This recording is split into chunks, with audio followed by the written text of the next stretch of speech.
आज के इस वीडियो में आपको हम बताएंगे कि कैसे सोशल मीडिया पर अनजान से दोस्ती प्यार करना और भरोसा करने का परिणाम कितना भयावह हो सकता है। ये मात्र एक कहानी नहीं, एक सच्ची घटना है। 22 जून 2019 की सुबह पुणे शहर के पॉश इलाके में स्थित मुढ़वा की रहने वाली 40 वर्षीय राधा अग्रवाल घर से अपनी स्कूटी लेकर निकली थी। उसने घर पर बताया था कि वह अपनी सहेलियों के साथ साईं बाबा के दर्शन करने शिरडी जा रही है। 2 दिन में घर लौट आएगी। घर से निकलते समय वह अपने सारे गहने पहने हुई थी। जब वह 25 जून तक नहीं लौटी तो पति किशोर चंद्र अग्रवाल ने उसका फोन मिलाया, लेकिन राधा का फोन स्विच्ड ऑफ मिला। राधा के 16 वर्षीय बेटे मानव अग्रवाल ने इस बारे में अपनी मां की सहेलियों से बात की तो उन्होंने बताया कि वह तो शिरडी गई ही नहीं थी, न ही उन्हें राधा के शिरडी जाने की कोई जानकारी है। राधा की सहेलियों से यह जानकारी मिलने पर परिवार के लोग परेशान हो गए। चूंकि उस दिन राधा अग्रवाल गहने पहनकर गई थी, इसलिए उनकी चिंता और भी बढ़ गई। 25 जून की शाम को ही मानव अग्रवाल अपने 3-4 सगे संबंधियों के साथ थाना मुढ़वा पहुंच गया। उसने वहां मौजूद थाना प्रभारी संपतराव भोसले को अपनी मां के लापता होने की विस्तार से जानकारी दे दी। राधा अग्रवाल शहर के करोड़पति रियल एस्टेट कारोबारी किशोर चंद्र अग्रवाल की पत्नी थी। मानव अग्रवाल की बात सुनकर थाना प्रभारी भी आश्चर्य में पड़ गए कि आशा अग्रवाल आखिर अपनी मर्जी से कहां चली गई। बहरहाल उन्होंने राधा अग्रवाल की डिटेल्स लेने के बाद मानव को भरोसा दिया कि पुलिस उन्हें अपने स्तर से ढूंढने की कोशिश करेगी। चूंकि मामला एक प्रतिष्ठित परिवार की महिला से जुड़ा था, इसलिए थाना प्रभारी ने इसकी सूचना अपने वरिष्ठ अधिकारियों को दे दी। इसके बाद उन्होंने राधा अग्रवाल की गुमशुदगी की कार्रवाई शुरू कर दी। उन्होंने फोटो सहित उसका हुलिया पुणे शहर के सभी पुलिस थानों को भिजवा दिया। इसके अलावा उन्होंने मुखबिरों को भी लगा दिया। पुलिस टीम अपने स्तर से राधा अग्रवाल को तलाशने लगी। जांच में पता चला कि राधा अग्रवाल शादी के पहले से ही खुले विचारों वाली थी। वह किसी प्रकार के बंधनों को नहीं मानती थी। शादी के बाद उसे परिवार भी वैसा ही मिला था। घर में उसे किसी प्रकार की कोई कमी नहीं थी। अभाव केवल एक यह था कि पति का ज्यादा संग नहीं मिल पाता था, क्योंकि पति किशोर चंद्र अग्रवाल अपने रियल एस्टेट कारोबार में ज्यादा व्यस्त रहते थे। एक बेटा था जो पढ़ाई कर रहा था। राधा के पास भले ही रुपए पैसों की कमी नहीं थी, लेकिन वह पति का साथ चाहती थी जो उसे नहीं मिल पाता था। यही वजह थी कि राधा ने अपना मन बहलाने के लिए जब सोशल मीडिया का सहारा लिया तो कुछ ही दिनों में उसके हजारों फॉलोअर्स और सैकड़ों दोस्त बन गए थे। राधा ने घूमने के लिए एक स्कूटी ले रखी थी, जिससे वह अपने दोस्तों और सहेलियों से मिलने जाया करती थी। वह तरह तरह के पोज में खींचे गए अपने फोटो फेसबुक पर डाल दिया करती थी, जिससे उसे काफी प्रशंसा मिलती थी। सोशल मीडिया से जुड़ने के बाद राधा अग्रवाल के चेहरे पर अक्सर चमक दिखाई देती थी। वह अपनी इस जिंदगी से काफी खुश रहने लगी थी। यह जानकारी मिलने के बाद जांच अधिकारी को इस बात का पूरा भरोसा हो गया कि राधा अग्रवाल की गुमशुदगी के पीछे कोई गहरा रहस्य है, जिसका पर्दा उठाना जरूरी है। पुलिस ने राधा अग्रवाल का मोबाइल नंबर लेकर उसकी कॉल डिटेल्स निकलवाई तो अंतिम लोकेशन पुणे के ही भोसले नगर रेंज हिल इलाके की मिली। पुलिस वहां पहुंच गई और इधर उधर खोजबीन करने लगी। वहां पर एक स्कूटी मिली जो राधा अग्रवाल की ही थी। पुलिस ने स्कूटी की डिक्की खोलकर देखी तो उसमें राधा का मोबाइल फोन मिला। फोन डिस्चार्ज हो चुका था। जब मोबाइल को चार्ज कर ऑन किया तो व्हाट्सएप और फेसबुक पर महिला और युवक दोस्तों की लंबी फहरिस्त देख पुलिस टीम हैरान रह गई। राधा अग्रवाल के फोन पर जिस नंबर से आखिरी बार बातचीत हुई थी, पुलिस ने उस नंबर की जांच की तो वह नंबर आनंद निगम का निकला, जो कर्नाटक का रहने वाला था। पुलिस टीम उसके घर पहुंच गई, लेकिन वह घर से फरार मिला। परिवार वालों से पूछताछ करके आखिरकार पुलिस उसके पास पहुंच ही गई। आनंद निगम को हिरासत में लेकर पुलिस पुणे लौट आई। आनंद निगम से थाने में पूछताछ की जानी थी, इसलिए सूचना पाकर डीसीपी सुहास बाबचे और एसीपी सुनील देशमुख भी थाना मुढ़वा पहुंच गए। पुलिस अधिकारियों के सामने थाना प्रभारी संपतराव भोसले ने आनंद निगम से राधा अग्रवाल के बारे में पूछताछ की तो पहले तो वह यही कहता रहा कि राधा अग्रवाल नाम की किसी महिला को नहीं जानता, लेकिन पुलिस ने जब व्हाट्सएप और फेसबुक पर उसकी और राधा की चैटिंग दिखाई तो वह सहम गया। वह चाहकर भी अपना झूठ नहीं छिपा सका। सख्ती से की गई पूछताछ में उसने स्वीकार कर लिया कि वह राधा अग्रवाल की हत्या कर चुका है। हत्या की बात सुनते ही पुलिस चौंक गई। आनंद से उसकी लाश के बारे में पूछा गया तो उसने बता दिया कि लाश ताम्हिणी के वर्षा घाट के जंगलों में है। हत्या करने के बाद वह उसके सभी गहने और नकदी ले भागा था। पुलिस को किसी भी तरह राधा अग्रवाल की बॉडी बरामद करनी थी। उसे संशय था कि कहीं जंगली जानवरों ने शव को नष्ट न कर दिया हो। इसलिए पुलिस आनंद निगम को लेकर 12 जुलाई 2019 को ताम्हिणी वर्षा घाट के जंगल में जा पहुंची। लेकिन जंगल में राधा अग्रवाल के केवल अस्थिपंजर और कपड़े मिले। उसका मांस जंगली जानवर नोच नोच कर खा चुके थे। पुणे पुलिस ने स्थानीय पुलिस के सहयोग से कंकाल बरामद कर पोस्टमार्टम के लिए भेज दिया।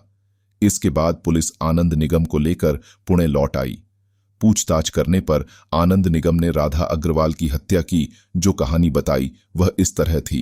31 वर्षीय आनंद निगम मूल रूप से कर्नाटक का रहने वाला था। उसके पिता का नाम शिवाजी निगम था। परिवार में उसके माता पिता के अलावा एक छोटी बहन थी।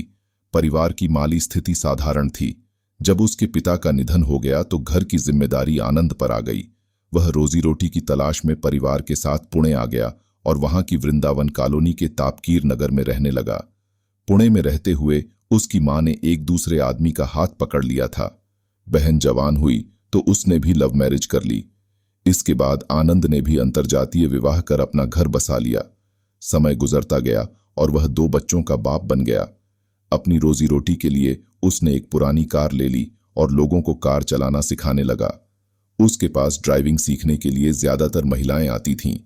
व्यवहार कुशल होने के नाते अधिकतर महिलाएं उसके प्रभाव में आ जाती थीं, जो उसकी दोस्त बन जाती थीं। वह उनसे फेसबुक, व्हाट्सएप के माध्यम से चैटिंग किया करता था, जिसका असर उसके व्यवसाय पर पड़ने लगा था। यह बात जब उसकी पत्नी को मालूम हुई तो उसने उसे आड़े हाथों लिया।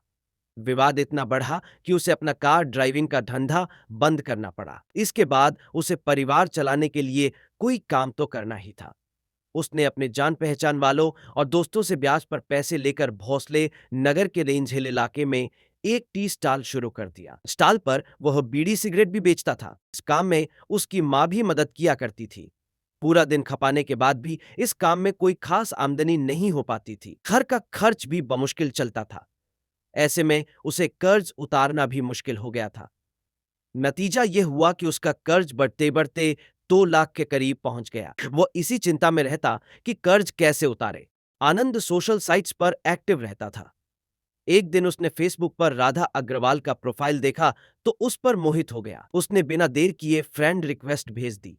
राधा अग्रवाल ने भी आनंद निगम का फोटो देखते ही उसकी फ्रेंड रिक्वेस्ट स्वीकार कर दिया। हालांकि राधा अग्रवाल और आनंद निगम की उम्र में काफी अंतर था। राधा अग्रवाल आनंद निगम से करीब 10 साल बड़ी थी, लेकिन दोनों को इससे कोई फर्क नहीं पड़ा। कुछ दिनों की चैटिंग के दौरान दोनों में गहरी दोस्ती हो गई और धीरे धीरे वे एक दूसरे के करीब आने लगे। राधा अग्रवाल के पास पैसों की कमी नहीं थी। खर्च करने के लिए उसके पास पैसा ही पैसा था, जबकि कहीं आने जाने के लिए स्कूटी थी। वह आनंद निगम के संपर्क में आकर कुछ इस प्रकार फिसली कि अपनी मर्यादा की लक्ष्मण रेखाओं को भी लांघ गई। जब भी मौका मिलता दोनों पुणे शहर के किसी भी होटल में जाकर मजे कर लेते थे। समय अपनी गति से चल रहा था। राधा अग्रवाल अब पूरी तरह से आनंद निगम पर आंख मूंद कर भरोसा करने लगी थी। आनंद निगम उससे जो भी कहता उसे वह तहे दिल से स्वीकार करती थी। आनंद निगम को जब इस बात का पूरा यकीन हो गया कि राधा पूरी तरह उसकी दीवानी है, तो उसने अपने ऊपर चढ़े कर्जे को उतारने की एक खतरनाक योजना तैयार कर ली। वैसे तो राधा अग्रवाल 1-2 लाख रुपए उसे ऐसे ही दे सकती थी, लेकिन आनंद अपने ऊपर किसी प्रकार का बोझ नहीं रखना चाहता था। इससे रिश्ता खराब होने पर राधा अग्रवाल भी उससे अपना पैसा मांग सकती थी। यही सब सोचकर वो सिर्फ अपनी योजना पर ध्यान देने लगा। योजना को अंजाम देने के लिए एक दिन उसने राधा से कहा, "तिज़ राधा, तुम इतनी खूबसूरत हो कि अगर किसी मैगजीन में तुम्हारे फोटो भेजे जाएं तो वे कवर पेज पर छप सकते हैं।" दादा आनंद बोला, "जी देखो, मैं चाहता हूं कि किसी नेचुरल जगह पर तुम्हारा फोटोशूट करके फोटो मैगजीन वगैरह में भेजे जाएं।" राधा उस पर आंखें मूंद कर भरोसा करती ही थी। इसलिए 22 जून की सुबह अपने सारे गहने पहनकर घर से निकली। घर वालों से उसने कह दिया कि वह अपनी सहेलियों के साथ स्कूटी से साईं बाबा के दर्शन करने शिरडी जा रही है, 2 दिन में लौट आएगी। इसके बाद वो स्कूटी लेकर आनंद द्वारा बताई गई जगह पर पहुंच गई। आनंद वहां पहले ही खड़ा था। वहां से आनंद ने राधा की स्कूटी संभाली और राधा उसके पीछे चिपक कर बैठ गई। राधा अग्रवाल खुशी खुशी अपना फोटो सेशन कराने के लिए तैयार हो गई। सड़क से कुछ दूर जंगल में जाकर आनंद अलग अलग एंगल से उसके फोटो खींचने लगा। फिर आनंद ने राधा से 1-2 हॉरर फोटो खींचने के लिए अनुरोध किया। हॉरर फोटो सेशन करने के लिए आनंद ने राधा की सहमति से पहले उसकी आंखों पर पट्टी बांधी। फिर उसके हाथ पैर बांधकर फोटो खिंचवाने को कहा। राधा उसके कहने के अनुसार करती रही। हाथ पैर बांधने के बाद आनंद ने उसके सारे गहने उतारकर अपने पास रख लिए। इसके बाद उसने साथ छिपा कर लाए गए तेज धारदार चाकू से राधा अग्रवाल का गला रेत दिया। राधा अग्रवाल की एक मार्मिक चीख निकलकर निर्जन जंगल में खो गई। राधा अग्रवाल की हत्या करने के बाद आनंद निगम ने उसका मोबाइल फोन स्कूटी की डिक्की में रख दिया। उसके हैंडबैग से नोटों से भरा पर्स निकाल लिया और स्कूटी लेकर पुणे की तरफ लौट पड़ा था। ताम्हिनी वर्षा घाट से कुछ दूर आनंद ने पर्स से सारे पैसे निकालने के बाद उसे भी फेंक दिया। इसके बाद वो घोरपेड़ फाटक पर आकर एक पान की दुकान पर रुका। वहां पर उसने एक सिगरेट पी। वहां से आनंद निगम अपने घर न जाकर सीधे अपने टी स्टॉल पर पहुंचा। उस समय रात का 1 बजा था। चारों तरफ सन्नाटा था। उसने राधा की स्कूटी अपने टी स्टॉल के पीछे खड़ी कर चाकू टी स्टॉल के अंदर छिपा दिया। फिर वह निश्चिंत होकर अपने घर चला गया। 2 दिन निकल जाने के बाद राधा अग्रवाल के लूटे गए गहनों में से 7 तोले सोने के गहनों को वह अपने एक रिश्तेदार के यहाँ छिपा कर रखाया। बाकी बचे गहनों को ज्वेलर्स के यहाँ बेचकर अपना कर्ज उतार दिया। इतना करने के बाद वो पुणे शहर को छोड़कर कर्नाटक में अपने गांव निकल गया। आनंद निगम से विस्तार से पूछताछ करने के बाद पुलिस ने उसकी निशानदेही पर हत्या में इस्तेमाल चाकू और राधा अग्रवाल के गहने बरामद कर लिए। लेकिन इस सोशल मीडिया की अनजान दोस्ती ने राधा अग्रवाल के जीवन को समाप्त कर दिया। ये क्राइम वाकया आपको कैसा लगा कमेंट करके जरूर बताएं। सोशल मीडिया का सोच समझकर इस्तेमाल करें।